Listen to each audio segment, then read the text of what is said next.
Hey guys, welcome to Kaishan Capital. I hope you are doing well. तो हमने कुछ videos discuss करे कि जैसे बैंक होता है।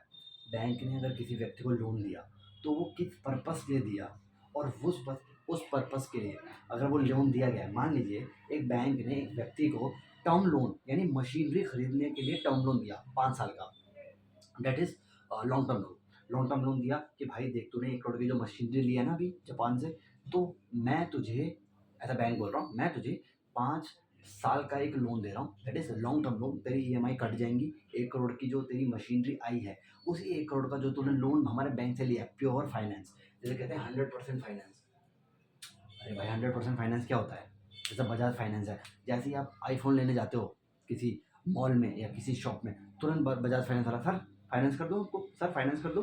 सर कितना फाइनेंस लोगे? 80%, 60%?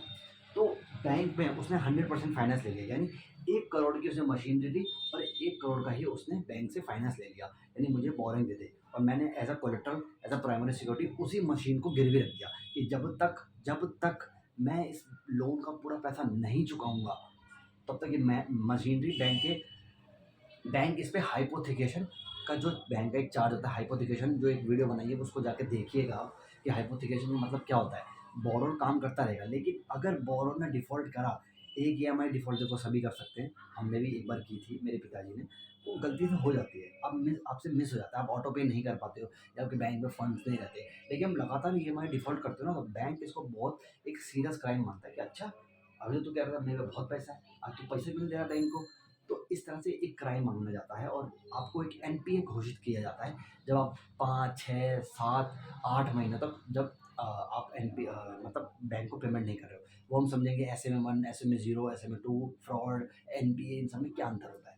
लेकिन आज जो मैटर है वो यही है कि मशीनरी के लोन दिया गया, उसका एंड यूज हमें देखना होता है कि सच में वो मशीनरी कैश फ्लो जनरेट कर रही है क्या। बंदे ने जो मशीनरी लिया वो अपने घर में तो नहीं लगा दी। हमें तो बोला कि हमने बिजनेस के लिए वो मशीनरी लगाई है, लेकिन उसने वो अपनी धर्मपत्नी को मतलब दिखाने के लिए, देख मैं मशीनरी लिया, अब मैं घर में ही धंधा करूँगा। लेकिन उसने बैंक से झूठ बोला।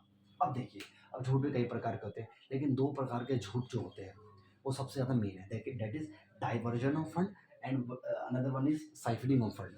तो डाइवर्जन और साइफनिंग मतलब, ये मैं वो मान के चलूँ तो ऑडिट, जो ऑडिट है basically internal audit and forensic audit, statutory audit, इन सब में इसको बहुत ही ज़्यादा सीरियसली लिया जाता है कि डाइवर्जन ऑफ फंड तो नहीं हुआ, साइफनिंग ऑफ फंड तो नहीं हुआ। और बैंकिंग इंडस्ट्री में इसको भी बहुत सीरियसली लिया जाता है कि हमारा पैसा जो हमने तुझे दिया, तूने कहीं और डाइवर्ट तो नहीं किया।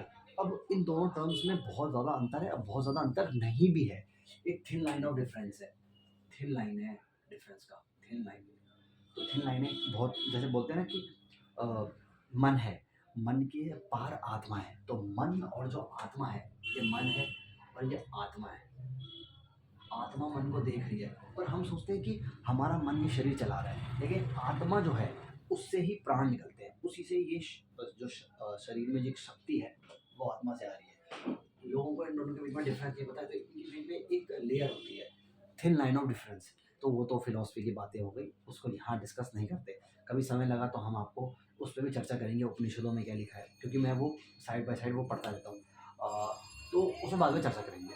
लेकिन देखिए, अब इसको हम समझते हैं डाइवर्जन और साइफरिंग ऑफ फंड। तो डाइवर्जन का मतलब होता है आपने मथुरा जाना था, आपने मथुरा जाना था, लेकिन आपने दूसरा नेशनल हाईवे लेके, एनएच लेके, अब गलती से वृंदावन पहुंच गए।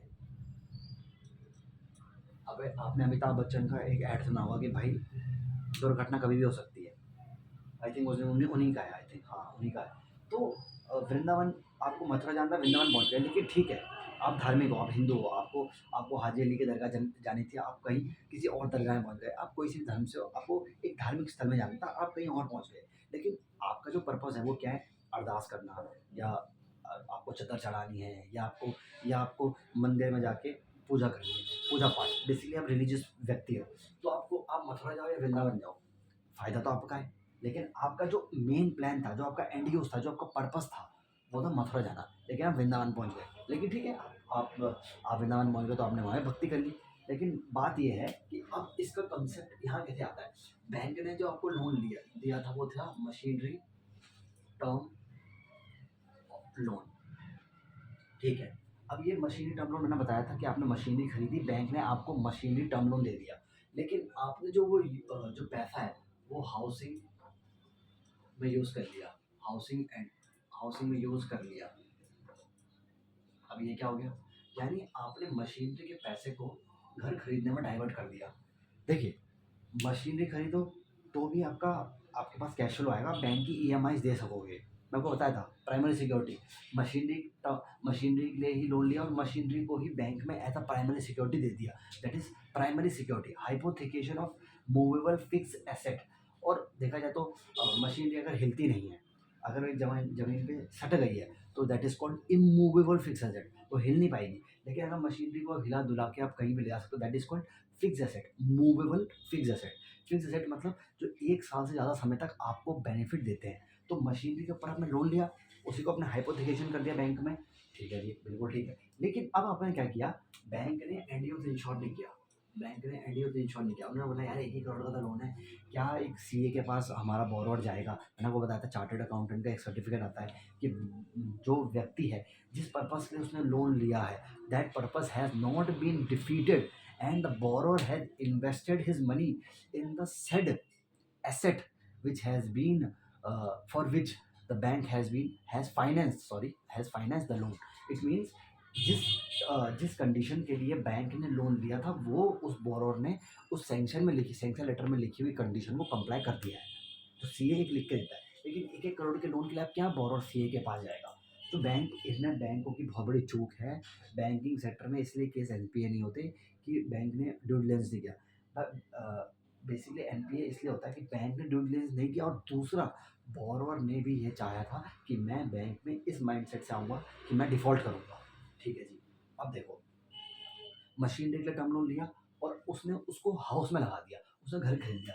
अब देखो घर को उसने रेंट पे चढ़ा दिया, एक घर तो उसके पास है ही था, और उसने उसको रेंट पे चढ़ा दिया। अब देखो, बैंक को अपनी ईएमआई से मतलब है। हाउसिंग को उसने मेरे जैसे कुछ 4-5 लौंडों को रख लिया, पीजी बना लिया, कमर्शियल यूज़ के लिए उसको डाल दिया कि भैया तुम चारों चुन्नू-मुन्नू यहाँ रह लेना और मुझे महीने का 10,000 रुपये भाड़ा देना। ठीक है जी, 10,000 रुपये भाड़ा आ गया महीने, और बैंक की ईएमआई थी आपकी 9,000 की। तो बैंक की ईएमआई 9,000 की थी, तो भैया देखो, एक 1,000 के वो मार्जिन में, 1,000 का मार्जिन है, मार्जिन प्रॉफिट। अरे देखो ना, 9,000 बैंक में दे रहे थे और मेरे रेंट से आ रहे हैं 10,000 रुपये, तो 1,000 के मार्जिन के प्रॉफिट में हूँ मैं प्रॉफिट में हूँ। तो जो बोरोवर होते हैं वो ऐसा, ये जो सिनेरियो होता है, the borrower is diverting the money into another purpose, that is called diversion of fund. I hope आपको ये समझ में आ गया होगा कि डाइवर्जन ऑफ फंड में ये है कि देखो, मशीनरी से भी बोरोवर का धंधा चल रहा था, that is a benefit for borrower. और घर से भी बोरोवर का धंधा चलना था, क्यों? बोरोवर के पास मनी तो आ ही रही है, आपका बिजनेस तो चल ही रहेगा। जो एक एक हज़ार रुपये का मार्जिन है, तो एक साल का कितना होगा? 12,000, एक महीने का 1,000 रुपये, तो साल का कितना? 12,000। ऐसे 12 पंजे 60, 60,000 के वो फायदा में पहुंच गया। ठीक है जी, 60,000 का फायदा मार्जिन। तो सोचो, बैंक के पैसे को उसने कहीं और लगा दिया, that is called diversion of fund.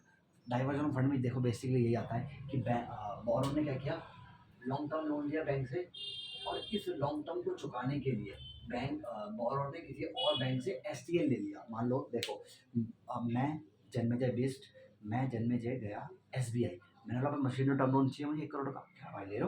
तो मैंने 1 करोड़ का मशीन टर्म लोन ले लिया। अब वो मशीन टर्म लोन था लॉन्ग टर्म लोन, क्योंकि मैंने बोला कि देखो यार 5 साल की ईएमआई बना दो, और 5 साल का जो पीरियड होता है वो लॉन्ग टर्म लोन का होता है। लेकिन मैं उसी उसी लोन को चुकाने के लिए मैं पीएसयू पहुंच गया, public sector bank, like SBI है, बैंक ऑफ बड़ौदा, ये पब्लिक सेक्टर बैंक है, गवर्नमेंट बैंक इनको कहते हैं, सरकारी बैंक। मैं सरकारी बैंक में पहुंच गया, मैंने बोला भाई देखो यार मुझे ना सीसी लिमिट चाहिए।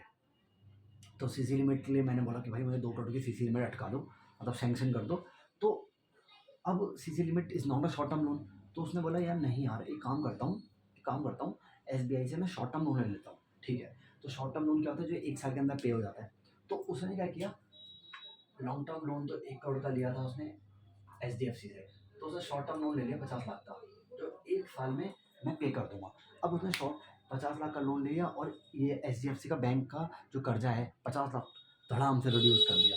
यानी एचडीएफसी जो 1 करोड़ दिया था, उससे साथ ही साथ अगले ही दिन वो एसबीआई पहुंच गया और उसने बोला भाई 50 लाख दे दे। यानी अब एचडीएफसी बोलेगा अरे कल तो तेरे पास पैसे नहीं थे, आज तेरे पास पैसे कैसे आ गए? वो बोलेगा भाई देखो हमें प्रमोटर ने पैसे दे दिया, धर्मपत्नी ने गहने बेच दिए, या हमने हमने कहीं और बैंक में एफडी लिक्विडेट करा दी, मेरी एफडी फंसी हुई थी, मतलब मैंने एफडी करवा रखी थी, एफडी से पैसा आया मैंने दे दिया। तो बैंक इतनी स्क्रूटिनी नहीं करता, और इसी चक्कर में बैंकों के कई केस एनपीए हो जाते हैं कि बोरोर इधर से उधर पैसा घुमाते रहते हैं। तो that is called diversion of fund. तो अब जो एच डी एफ सी होगा वो बोलेगा अच्छा ठीक है ना, चल कोई बात नहीं, तूने तेरे 1 करोड़ का लोन था, तूने 50 लाख हमें पहले दे दिए, अगले दिन ला के दे दिए, जो कि एसबीआई ने उसको सैंक्शन किए थे। तो अब जो एच बोलेगा देख तेरे ईएमआई हम रिवाइज कर देंगे, और अब तो जो तेरी ईएमआई बनेगी वो बनेगी 50,000, ओ सॉरी 50 लाख पे, 1 करोड़ माइनस 50 लाख, 50 लाख बनेगी। और जो वहाँ पर है बेसिकली जो पीएसयू होते हैं वो आपको कम रेट पे, कम आरओआई पे लोन देते हैं, इनकी आरओआई कम होती है। और जो प्राइवेट सेक्टर बैंक लाती जैसे आपका एच डी एफ सी है, मान लो आपको 9% पे 9% पर एनम पे आपकी वो है ब्याज, मतलब आपने अगर आपने कोई लोन लिया तो वो 9% ब्याज पर एनम पे वो चुकाना पड़ेगा। लेकिन जो पब्लिक सेक्टर बैंक होते हैं यहाँ पे जो आर होती है वो थोड़ी कम होती है, यानी 8.5, 8.2, 8.1 या 8% पर एनम। तो यहाँ पे वो मार्जिन बचा रहे हैं, अरे भाई एसबीआई से लोन लिया, उसे कम अमाउंट में चुकाऊंगा, कम अमाउंट चुकाऊंगा, एसबीआई को कम अमाउंट चुकाऊंगा। लेकिन एच डी एफ सी है, जैसे इसको जैसे यहाँ से 50 लाख लिया, यहाँ से कम करवा दिया बैलेंस, और इस पर मैं अब 9% के हिसाब से ब्याज दूंगा इस यहाँ पे, और यहाँ तो चल ही रहा है। तो इस तरह से जो बोरोर है वो जो फंड्स हैं उनको डाइवर्ट करता है। तो बेसिकली यही होता है कि मशीनरी के लिए लोन लिया, हाउसिंग में लगा दिया, आपने प्लांट एंड मशीनरी के लिए लोन लिया, plant and machine is a different thing apart from machinery. Plant and machinery के लिए लोन लिया, हमने गाड़ी ले ली, व्हीकल लोन लिया, गाड़ी के लिए लोन लिया, हमने मशीनरी ले ली। तो इस तरह से बोरोर डाइवर्ट करता रहता है। तो आरबीआई कहता है ठीक है तो ये कर रहा है काम, लेकिन आरबीआई इन दोनों टर्म्स को, डाइवर्जन और साइफरिंग को, बहुत ज़्यादा सीरियस क्राइम मानता है। तो अब जो हम सीखेंगे वो है साइफरिंग ऑफ फंड, ये इससे भी ज़्यादा सीरियस क्राइम है डाइवर्जन से। डाइवर्जन तो भाई, डाइवर्जन में मैंने आपको बता दिया कि डाइवर्जन डाइवर्जन में बैंक पकड़ लेता है, बेसिकली बैंक पकड़ लेता है। अच्छा तूने तो मशीनरी मंगाई थी, मशीनरी तो चली नहीं थी, तूने तूने मंगाया क्या, तूने मंगाया क्या? अगर तूने मंगा दी तो मशीन तो चल नहीं रही, तो हमने तुझे जो 1 करोड़ की फंडिंग करी थी वो गई कहाँ? तो गौरव बता देता भाई मैंने मशीन में लगाई, मैंने इसके पार्ट वर्क खरीदे, मैंने वर्कर्स को पैसा दिया, उनको ट्रेनिंग दी, मैंने हर चीज़ की, तो 1 करोड़ फूक गए। इस तरह से गौरव झूठ करके बैंक को बता देता है। लेकिन बैंक कभी भी साइक्लिंग ऑफ फंड फंड को सॉरी नहीं पकड़ पाते। क्यों? साइक्लिंग ऑफ फंड क्या होता है? ये बहुत ही बेसिकली बहुत ज़्यादा जघन्य अपराध है। जैसे बलात्कार हो गया, आतंकवादियों ने बम फोड़ दिया, ये जघन्य अपराध है भाई, ये सब नहीं करना चाहिए। तो बिजनेस के वर्ल्ड में तो रेप नहीं होते ना भाई, तो वहाँ तो साइफरिंग ऑफ फंड होता है। ये थोड़ा ना कि मुकेश अंबानी आया बम फोड़ दिया, that is a different thing. Business world में इसको ही रेप, इसी को हो एक तरह से आतंकवादी हमला, है ना, जघन्य अपराध, देश को गाली दे दी, देश के टुकड़े होंगे, इस तरह से ये बिजनेस वर्ल्ड में साइफरिंग मानी जाती है। This is a serious crime. इसमें क्या करता है, एक बॉरोवर है, बॉरोवर ने 1 करोड़ का लोन लिया। अब बॉरोवर ने अपने सीए के साथ मिलके और अपने अपने मैनेजर्स के साथ मिलके 4-5 कंपनीज बना देता है। That is called shell entity, shell, SHEL, और एंटिटी।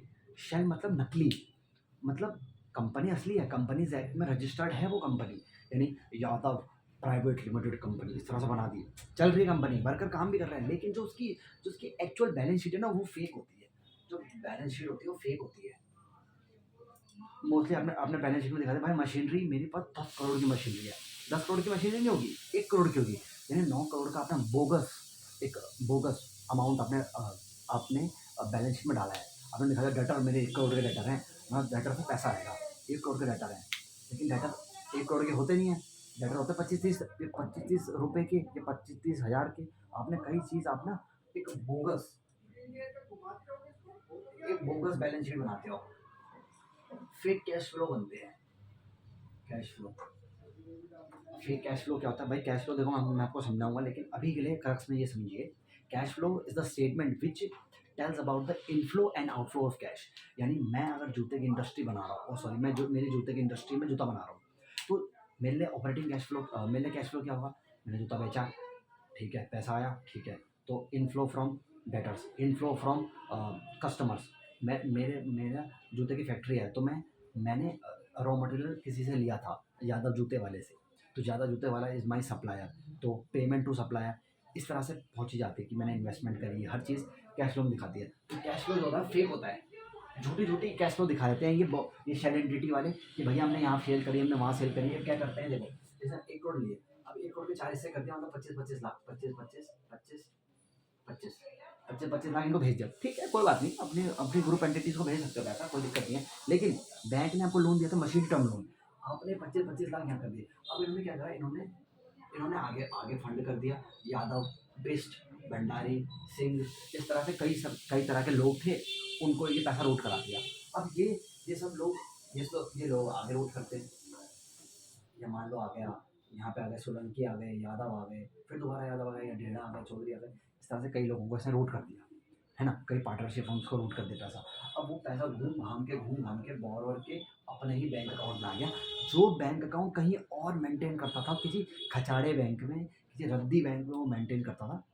1 करोड़ यहाँ से लिया एचडीएफसी से, शेल कंपनीज को भेज दिया, शेल कंपनीज ने आगे भेजा, उन्होंने आगे भेजा, इस तरह रूट रूट हो के उसकी आपने, हाँ मुझे याद आया, शिवाजी द बॉस आपने देखी होगी रजनीकांत की, तो उसमें क्या करता है वो 200 करोड़ का जो प्रोजेक्ट होता है, जब उसका वो बैंकरप्ट करवा देता है उसको नेता, तो वो कहता है भाई अब मैं टेढ़े रास्ते से चलूँगा, शेर का रास्ता यार, शेर का रास्ता या टेढ़ा रास्ता, तो वो टेढ़ा रास्ता चुनता है, सॉरी शेर का रास्ता। अब वो शेर के रास्ते में क्या करता है, सबको मार पीट के उनसे ब्लैक मनी निकलवाता है और उन्हीं ब्लैक मनी को वाइट करवाता है। तो इसने इसको तो वाइट मनी दी थी बैंक ने, अब इसने उसको ब्लैक करवा के फिर वाइट में वेरियस फ्रॉम वेरियस चैनल्स उसने अपने बैंक अकाउंट में डाल दिए, तो this is called siphoning of fund. आपने पैसा छुपाया, डाइवर्जन मतलब बांट दिया, साइफरिंग मतलब काट दिया, आपने बैंक के पैसे को गलत इस्तेमाल किया। और साइफनिंग ऑफ फंड को कोई भी नहीं पकड़ पाता except forensic auditor, forensic auditor. Basically मैं भी ऑडिट में ही हूँ, तो मुझे पता है कि ऑडिटर की कितनी वैल्यू होती है मार्केट में। सारे स्टेक होल्डर्स की जो आस होती है ना, वो ऑडिटर से लगी होती है। तो फॉरेंसिक ऑडिटर को पैसे दिए जाते हैं कि भाई बैंक मान लीजिए बिग फोर है, बिग फोर को बैंक ने इम्पैनल किया कि भाई देखो मेरा एक बॉर्डर था जन्मेजय, मेरा बॉर्डर था जन्मेजय, उसने मशीनरी टर्म लोन लिया, और मशीनरी टर्म लोन जो है, मशीनरी तो उसकी बैंक में मतलब उसकी गोडाउन में है, लेकिन उसका पैसा गया कहाँ हमें पता नहीं लग रहा, है ना। तो मैं एनपी हो गया, मैंने मैंने कई सारी वो नहीं करी, मैंने कई सारी जो है क्या बोलते हैं ईएमआईज़ मैंने बैंक को पे नहीं करी, तो मैं डिफ़ॉल्ट कर गया, मैं एनपीए हो गया। उसके बाद बैंक को पता लगा अरे एनपीए नहीं, ये तो फ्रॉड भी है, इसने बैंक के साथ फ्रॉड किया। जो मैंने मशीनरी के बिल जापान से मंगवा के तुम्हें बैंक को दिए थे, वो जो इनवॉइस निकले जापानी इंडस्ट्री के, वो जापानी इंडस्ट्री में असल में थी नहीं, दैट वाज़ नॉन एक्जिस्टेंट। वो जापानी कोई इंडस्ट्री नहीं थी, वो जापान में कोई मतलब छोटा बोरर था, उसने गलत लेटर हेड बना के इनवॉइसेस की कैसे-कैसे मतलब इनवॉइसेस को कैसे-कैसे बोगस रूप में बैंक में प्रेज़ेंट किया जाता है, वो भी मैं आपको समझाऊँगा।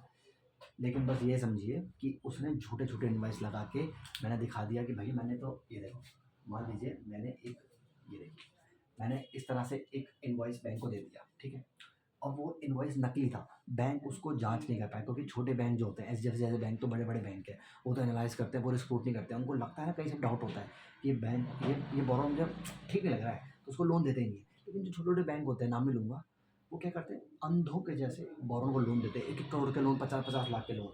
तो इस टाइप की एक बुक भी आती है, फॉरेंसिक फोरसाइट, तो फॉरेंसिक अकाउंटिंग स्टैंडर्ड है, तो इस टाइप की बुक आपको बहुत हेल्प करेगी, कैसे-कैसे diversion of fund, cycling of fund आपको आप पकड़ सकते हो। तो बेसिकली ये था कॉन्सेप्ट आपका डाइवर्जन वर्सेस साइक्लिंग। तो अगला जो वीडियो होगा वो भी इसी के ऊपर होगा। बेसिकली एक डीएचएफएल है, आपने सुना होगा, दीवान हाउसिंग फाइनेंस लिमिटेड, और जैसे रिपोर्ट्स बताती हैं उस बोरोवर ने 47,000 करोड़ का लोन लिया, 47,000 करोड़ का लोन भाई साहब, 13 बैंक से। 13 बैंक से मैंने वो बताया था, मैंने वो बताया नहीं है वैसे, थोड़ा बहुत बता रखा है कि मल्टीपल बैंकिंग और कंसोर्शियम क्या होता है, लेकिन उसको डेप्थ में नहीं समझाया अभी, तो समझाऊंगा। उसने 47,000 करोड़ का लोन लिया कंसोर्शियम बैंक से, और कंसोर्शियम बैंक्स में 13 बैंक थे, एक लीड बैंक होता है और एक बाकी मेंबर बैंक होते हैं। तो उसने सारे का सारा पैसा रूट करके शेल एंटिटीज़ को भेजा अपनी ही, और शेल एंटिटीज़ मैंने वो बताया था कि फेक बैलेंस शीट होती है, कोई भी बैंक कोई भी बैंक उसको एनालाइज़ नहीं कर पाता, क्योंकि इतना टाइम किसी पे नहीं है, बहुत टाइम जाता है किसी की बैलेंस शीट को एनालाइज़ करने में। तो उस तरह से बहुत बड़ा फ्रॉड निकल के आया। तो मेरे को टाइम मिलेगा, मिलेगा ज़रूर। तो इसके ऊपर एक केस स्टडी लेके आऊँगा, मतलब 20-25 मिनट की केस स्टडी होगी, बहुत डेप्थ में जाएँगे, कैसे-कैसे डीएचएफएल ने फ्रॉड किया, वर्ल्डकॉम का फ्रॉड था, सत्यम घोटाला था, यस बैंक का फ्रॉड था। तो इस तरह से हम बहुत सारी केस स्टडी कवर करेंगे। So I hope you like this video. Please like कीजिए, शेयर कीजिए, सब्सक्राइब कीजिए हमारे चैनल को। और हफ्ते में 3 वीडियो हमारी पक्का है। और ये आज संडे है और लगभग आज मेरे ढाई ढाई बज रहे हैं अभी दिन के। तो मैंने सोचा था कि आज यार वीडियो रिकॉर्ड करनी है, जैसे मैंने बोला है आपको। सो अगली वीडियो पक्का केस स्टडी आएगी या वैल्यूएशन रिपोर्ट पे, देखते हैं क्या मतलब समा बैठता है।